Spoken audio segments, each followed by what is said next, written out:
Hello, and if you are struggling with audio in Arch Linux, here's how to fix it. So if you're new to the channel, subscribe, and my audio is working because I did fix it right now. And also leave a like on the video if you do find it helpful. So what you have to do is make sure to install a few packages. First is PipeWire. This is for your audio server. So in case you didn't install it while installing Arch, or maybe you missed it, maybe you forgot it, maybe you did a manual install it, forgot all about audio, then this is you need. Then you need WirePlumber and PipeWire Pulse.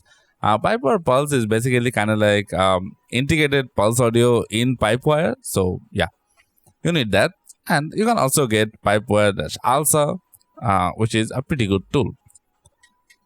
So there you go. Now everything is installed. And after everything is installed, also make sure then we need SOF firmware.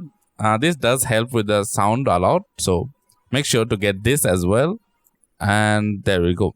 Now with that, you should be good to go. You should have to just reboot the system and audio should be working.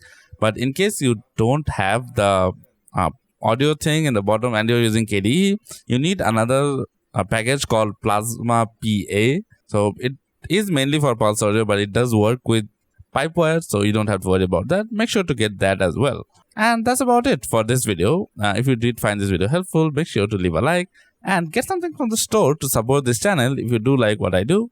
And I'll send a personal thank you message for everyone that gets a TextPad.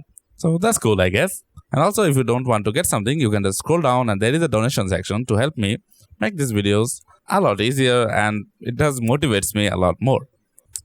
So with that out of the way, I'll see you guys in the next one. Bye.